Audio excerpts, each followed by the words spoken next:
Ladies and gentlemen, football fans across the world, welcome to the home of pride, passion and pure determination. This is Southampton Football Club. From their humble beginnings in 1885 to becoming Premier League powerhouse, the Saints have always marched on in resilience. From the FA Cup victory in '76 to the 90s magic of Matt Le Tissier and the unforgettable 2010s rise under Maurizio Pochettino and Ronald Koeman, this club has never shied away from a challenge. Today, Southampton continues to develop world-class talent, playing fearless football at St Mary's Stadium, a squad hungry for success and a city behind them. The Saints are ready to write their next chapter in their proud history. However, it's not working out well at the moment, sitting bottom of the Premier League in real life and looking destined to hit the Championship again next season. Can we restore this club to a glory that is never seen and take them to be Premier League and European champions?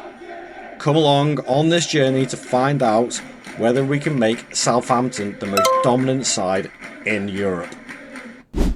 Well, hey guys, welcome to a brand new save. I hope you like the intro. It's something I've been working with and trying to make things a little bit more exciting and provide some entertainment for you guys. So yes, this is the Director of Football save. Now, what is the Director of Football save, I hear you ask? If you've never seen this before, well, it's quite simple. Basically, I become the Director of Football and I let my staff do everything else. So the only thing I'm going to be responsible for is the financial side of things, i.e. selling and buying players and bringing in and sacking staff. That is it.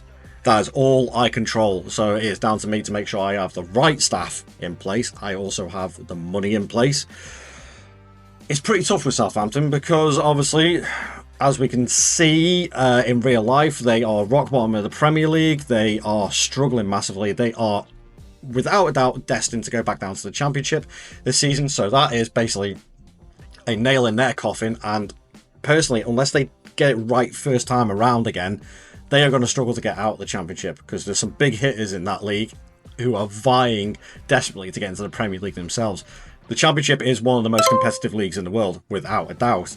Southampton could end up struggling and could end up being in limbo a little bit for a few seasons down there. It can happen. It has happened before. But not on my watch. Not with me as the Director of Football. I'm not having that at all. I'm not fucking leaving.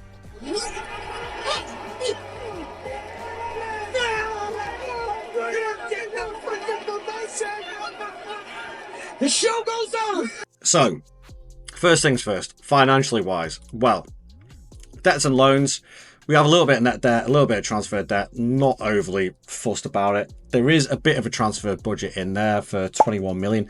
But I didn't actually buy any players whatsoever. All these players here and all these players here are all ones that he did previously last season and also going into this season, because I have an up-to-date transfer database on this as of the January transfer window just gone. So I've updated it. We're running off this this database at the moment. But the first thing that surprised me was the fact that Southampton have managed to pull in over £200 million in incomings, but outgoings they've only spent 66. And for the fact that they've only got a little debt as well on the club, signals to me that their Director of Football in real life is useless and doesn't know or doesn't have the right staff around him to get the right value for money. So that is exactly what I'm going to be doing, but obviously not on this first season. So if we have a quick look at the staff, I have only brought in one staff member, a couple of staff members. Saying that, I've brought in a new goalkeeping coach, John Achterberg, after he left Liverpool, so I brought him in. He's a fantastic goalkeeper coach, perfect for us. I also brought in a new assistant manager, and that is Miguel Di Agostino, the former assistant manager at Chelsea. So I brought him in. He's a good assistant manager, but he's the best what I could get at that point in time. Although on my staff shortlist, I do have Pep Linders, and he is excellent on this game as an assistant manager. So there may be him coming in, possibly. I don't know. We'll see. Coaching wise, staff wise, it's all pretty much stacked out. Obviously no Director of Football because I am the Director of Football, but it definitely needs some improvement over the coming years. And again, that is something I'm going to be responsible for. Eventually, I do want all of this to be the best in the Premier League. It will get there, but it's going to take time. Squad-wise, well, as you can see, we've got Grombach and Ugachukwu in on loan. Star players to look out for, Sugawara would be one. I think Fernandez may be one. Sulemana definitely is. These are guys who I'm putting my hopes on for this season. But things haven't started the best. In fact, we've started terribly. We sit rock bottom, no points. Only scored 3 goals, conceded 11 already. And when we look at us tactically, well, we really shouldn't be. I think that's an okay formation. We should be doing all right. This is not going to be pretty. But what I'm going to do is I'm going to roll the highlights reel for this first season. Let's go and have a quick look and see how we got on, and then I'll come back to you guys once the highlights are done. I'll see you in a few seconds. I always knew that the first season would be tough, and our start showed it. Getting slapped by Everton, Spurs and Liverpool, we didn't pick up a single point in the Premier League until we beat Ipswich 6-0. That win, however, seemed to help a little as we picked up more wins versus Leicester, Aston Villa and Nottingham Forest all before Christmas. Annoyingly, after that win, we only picked up one more win going into March thanks to a 2-1 win versus Brentford. But from the start of March, our form picked up, securing vital wins versus Man United 4-1, Ipswich 2-0, and against our relegation rivals Wolverhampton Wanderers 5-1. It was this end of season form that helped us greatly, and despite losing our last game of the season to West Ham, we managed to survive in the Premier League by 4 points outside the relegation zone. Weirdly, our cup form was decent.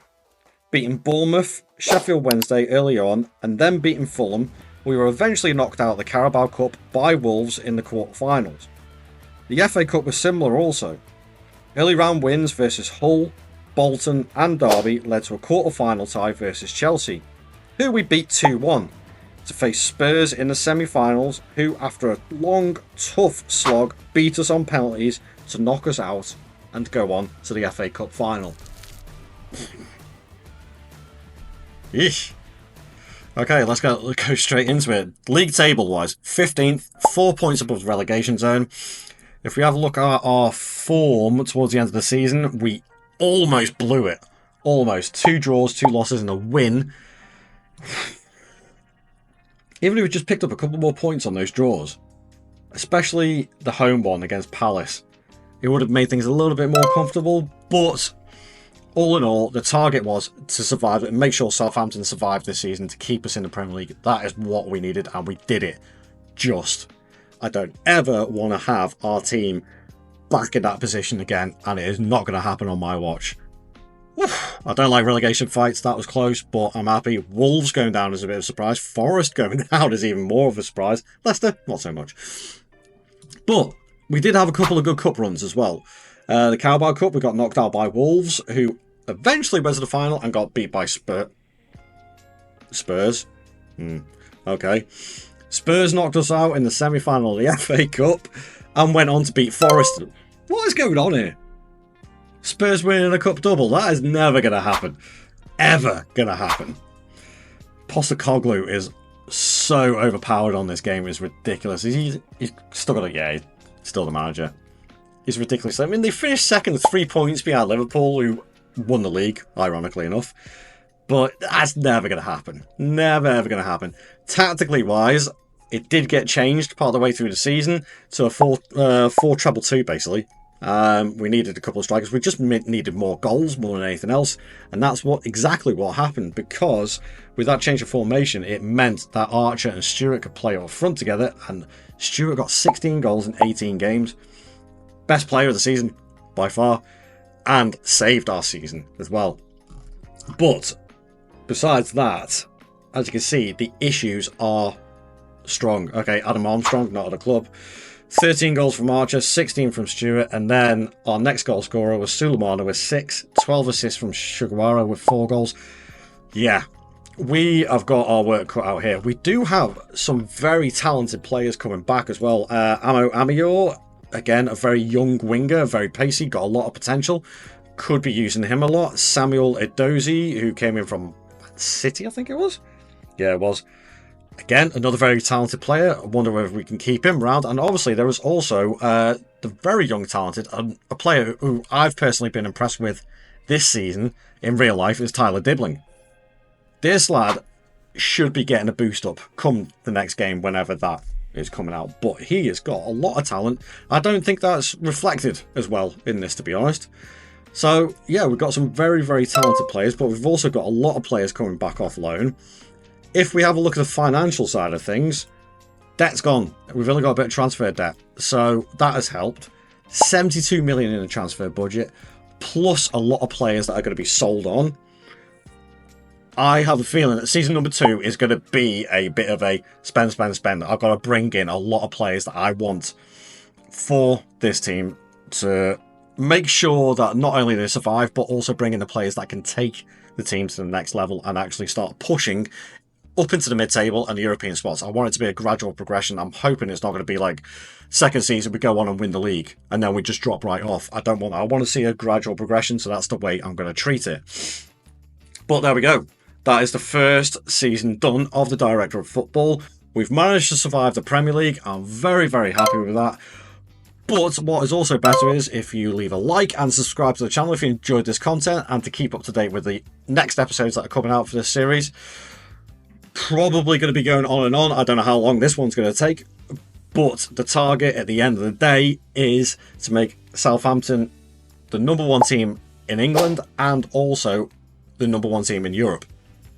That's going to be a big ask, but I'm in for the ride. This is going to be a good journey.